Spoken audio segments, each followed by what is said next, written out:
Bismillahirrahmanirrahim. In this session, we shall discuss another grave misconception which is found regarding women and Islam.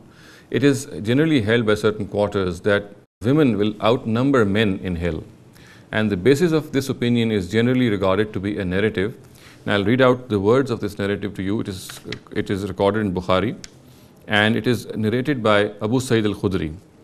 The words of the narrative are: Kharaja Rasulullah sallallahu alaihi wasallam fi azha aw fitr ila al-musalla famarra ala an-nisa faqal ya ma'ashar an-nisa tasaddaqna fa inni uritukunna aksara ahli an-nar faqulna wa bima ya Rasulullah qala tuksirna al-la'n wa takfurna al-ashir.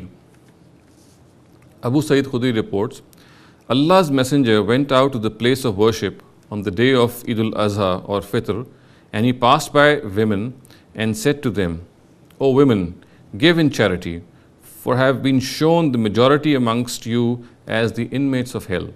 They said, Allah's Messenger, why is that?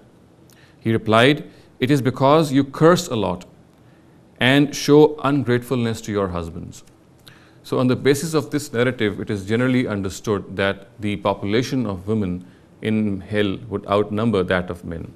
Now, it needs to be appreciated that in all dreams which are shown to prophets of God, an element of symbolism pervades through the dream.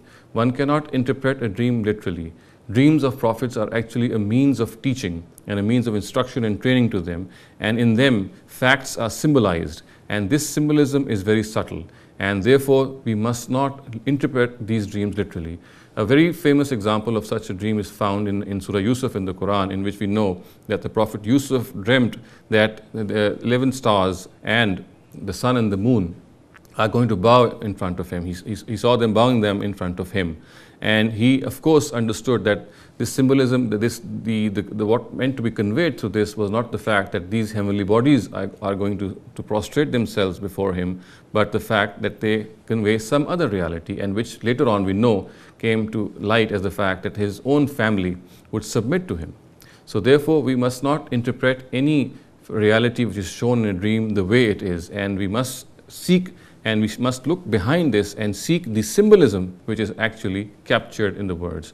Now, a little reflection on these words would show that actually the symbolism here is very causative, it's very subtle. It is not that the population of the women is being enumerated here. What is being said here is that they indulge a lot in certain deeds which might be instrumental in taking them to hell. And the narrative itself enumerates these deeds, and it says that they curse a lot, they curse each other, and they show ungratefulness to their husbands. So it is not that the fact that the women are being told that they are going to outnumber men in hell.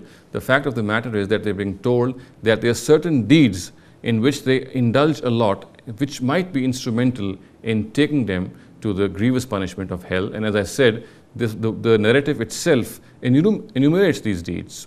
So we must not interpret the narrative the way, because the narrative itself actually is composed of a dream. And as I said, the dream must not, and any dream of a prophet must not be interpreted in the literal sense.